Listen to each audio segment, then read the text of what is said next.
Hi, hello, and welcome to yet another episode of IPL Titbits Gully Cricket. We have an RCB game tonight. So, Shaz, we have an RCB super fan on our show. So, Yeah, please welcome our fan of the day, Gowtham. Hey, welcome, Gowtham. Gautam. It's nice to have you on the show. Thanks, Yeah, Ash, for hosting me as a part of this show. yeah. Yeah, So, hope you enjoyed yesterday's game. And let's get started with the show. There's a lot to talk about yesterday's game. We had a high scoring thriller. So, Gautam, first question for you. The inning started with Buttler playing it like it was a game of stick cricket. He went berserk and was hitting boundary almost every third ball. So, how good was that now, Gautam? Yeah, it was quite outstanding from Buttler. It was an amazing innings, like simply brilliant. He scored his second 100 of the season and his third overall. So he scored like 9 4s and 5 6s, like with a humongous strike rate of 168. And he simply took about the KKR bowlers and put Rajasthan in a great position to win the game. All right. So, that was not it, Shaz. So, even the rest chipped in and like doubled Butler's score. Like, he scored on almost 100 and the team score was 200. So, we may not notice it because like they were small contribution, but KKR was cruising towards the score. So, these were definitely some handy runs, right? yes, correct. I mean, if you have to see the initial start as well, Devdutt Padikkal gave him support. As you saw, like Butler took a bit of time to actually get going. I think he was 3 of 9 balls or something, and then he just got into cruise control mode. Then you also saw that he formed a very handy partnership with Sanju Samson, who was striking again at a strike rate of around 200.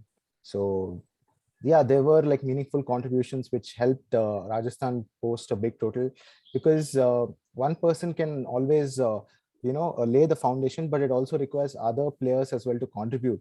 So we saw that. I felt like maybe they could have got to 225 or 230, considering that they had a lot of wickets in hand, but I think it was good bowling by KKR in the end to restrict them to below 220. Yeah, exactly. So, Gautam, you mentioned that Butler got to his second 100 of this season. As an RCB fan, are you worried that Butler might break Virat's record of 400s in a season? Yeah, so it looks like by the way the Butler's form is going, and Rajasthan have like 8 games in hand, right? Plus the knockout games. So, and they have a quite strong team also. So I think that there's a possibility he might equal it. But as an RCB fan and a Virat fan, I definitely don't want Virat's record to be broken, and it should remain impact. We'll see how the tournament goes. All right, 8+ knockout. So that's a bold prediction that Yes. Rajasthan might make it. Yeah, Yeah. let's see. Okay, but Yes. Shaz, they do have got a lot of match winners like Butler's 100 we saw yesterday, and there were a lot of things actually. Chahal's fifer and that lone wicket from Ashwin, which didn't take the Mm, limelight, but it was very important, correct. and Yeah. the final wicket by McCoy. Shaz, what was your favorite moment of the match? I would say it all started from the wicket of Russell, if I have to be honest, because until then KKR looked very confident of chasing, because the way they were going, they were easily getting more than 10, 12 runs an over, especially with the start Finch gave them and the way Shreyas Iyer was also playing. It looked like they would get to the target quite easily. But then Ashwin showing off his variations, got Andrew Russell with an absolute beauty. All right, he didn't expect that, and it was a carom ball.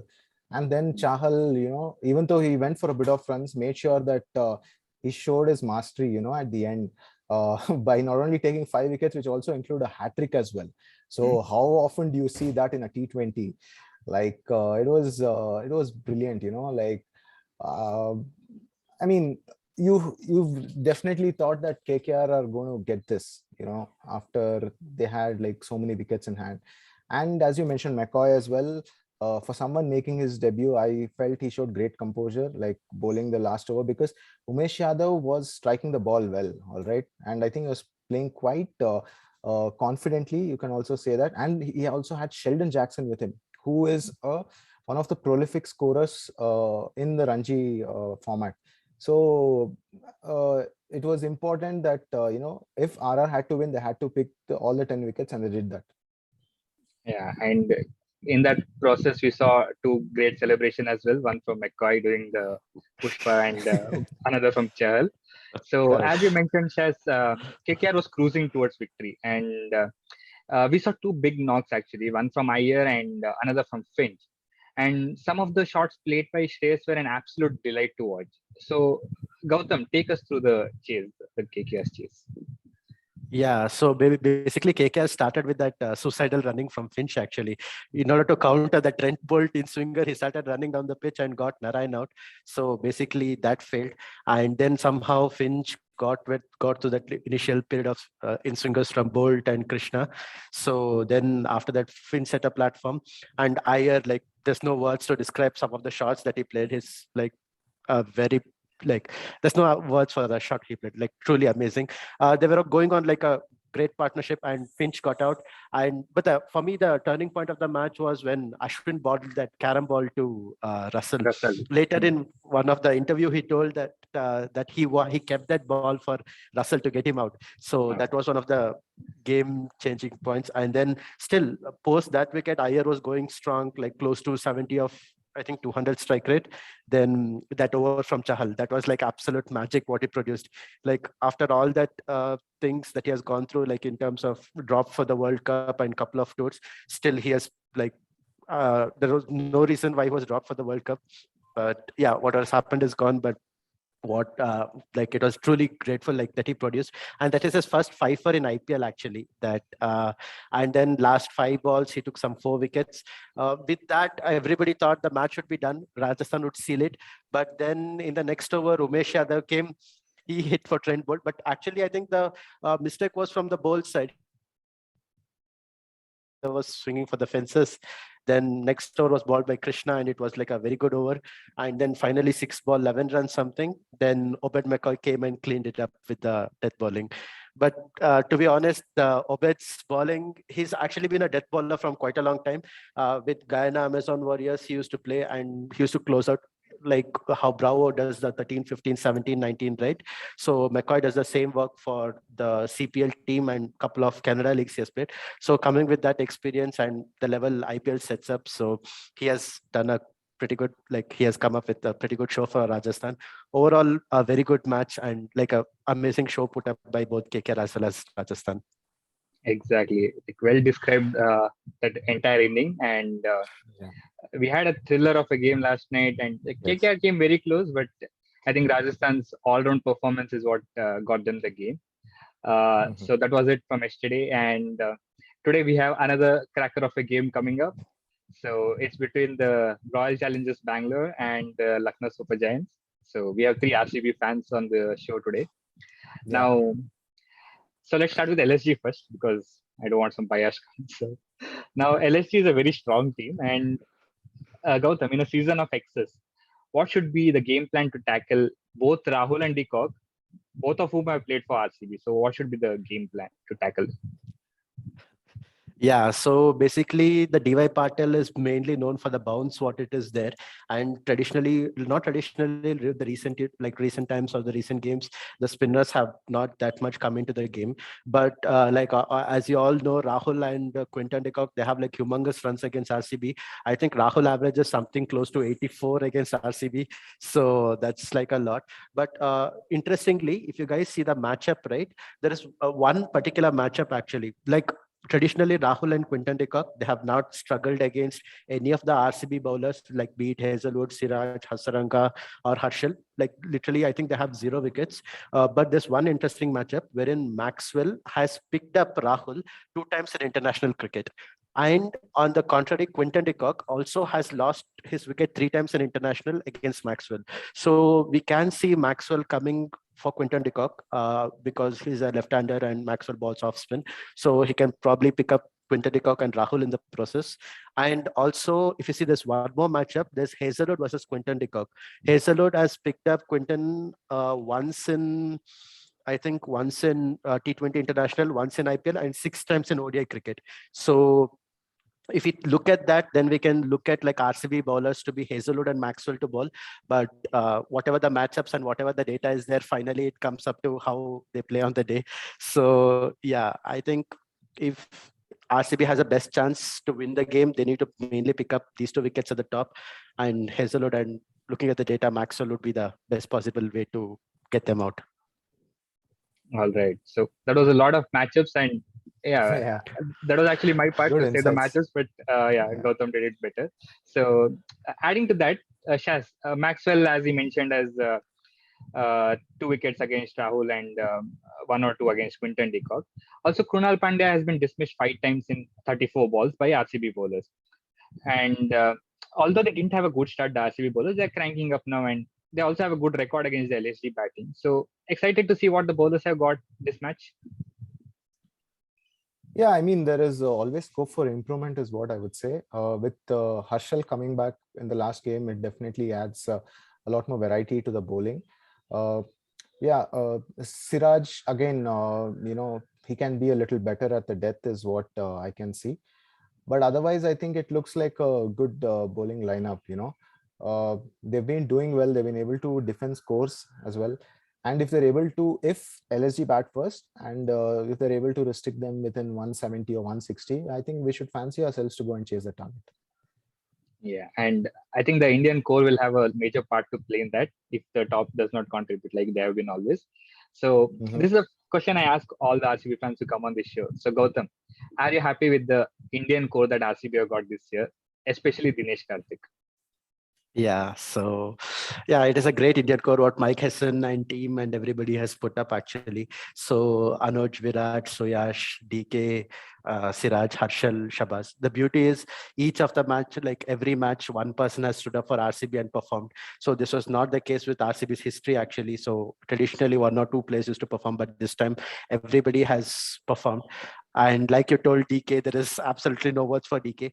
There's actually a small story which DK had told. So after the auction, Sanjay Bangar, our batting consultant, is his position, I guess. So he called DK and he's like, see, DK, now ABD is not there. Like there is literally no person who is available who is able to fill ABD's shoes. So if we can find some 2% or 3% to fill ABD's role, that would be great. So DK was like it would be a great thing, great challenge for me to perform that role for RCB. So and boy, he has performed that role to his like full extent. And even that DK, how the entire stadium was shouting in the last match, were like he told that it's like the peak moment for any athlete. And like he has told in his previous interviews, also hope he makes for India. But yeah, but there is like very less chance that looking at the Indians' position and India's different players who was available at that spot. So, but somehow the selectors make him that way, and he has been in the team and in the like the Indian setup for a long time. So hopefully does very good for RCB and gets us over the line. Hopefully the cup and also the Indian World Cup he gets. So we'll see how it pans out, everything. Yeah, I mean, just to add, if he's able to being consistent in his performances and, plays more such match-winning innings, I don't see a reason why he can be included in the squad at least to start off for the Indian team. I'm pretty sure he will be considered if he plays. I think there's already a talk going on that he might be there for the squad. Anyways, that's to be seen still. But before that, they play a few games. If he gets opportunities during those games, then it will give and how he performs, that will give BCCI an idea whether they have to take him or not. Correct. That's right. But he's been giving continuous match-winning performances, and hopefully they consider him for the playoffs for the World Cup. And Yeah. With that, we go to the final question. So Shaz, what do you think? RCB is gonna win, or is it a risk? Yeah, I mean, I've got my new jersey, so I would say it has to be RCB tonight, considering that they've been doing quite well, though they're going up against. And what I was reading was RCB and LSG have had a similar sort of, like trend, you can sort of say, where they lost their first game, then they won the remaining few games, lost one in between, and again came back with a victory. So as they say, it's a battle of equals tonight. I would say it's going to be a very exciting game, and looking forward to it. Hope RCB get through tonight. Yeah, and that's why they're like on number 2 and number 3 positions respectively on the points table. So, Yeah. Gautam, do you think the same? RCB is gonna win tonight? Yeah, heart says RCB should win. But I think the main match will be decided basically Rahul and Quinton versus RCB bowlers. So if we get those two out, it will be easy game. If we do not get those two out, it will be like a very challenging chase for RCB. Yeah. So hopefully we can get across the line today. And we can go up in the points table. Alright. So we'll for sure have an exciting game, and we hope RCB takes the win tonight so that all three of us are happy. With that, we conclude today's video, but we do have a man of the match contest. But Shaz, we thought it would be Buttler because of his match, because of his century, but Chahal came in the second half and took 5 wickets, and because of which Chahal got man of the match. And almost 85% of our comments were Joss Buttler. Only two Okay. people commented otherwise, and nobody commented Chahal actually. So we do not have any winner for today's game. But all our viewers, we do have contest today, and there are so many match-winning players in the two teams. Both the so teams. yeah. So Shaz, can you quickly go through the rules and tell us our viewers what they will? Yeah, guys, all guys, girls, whoever, all you got to do is just predict the man of the match, comment in the link of the video before the start of the first ball of the second innings, and then you stand a chance of winning an Amazon voucher. So go ahead and comment. Yeah. So the rules are clear. The contest is up tonight, and we have a cracker of a game. So do enjoy your Tuesday and have fun. So cheers.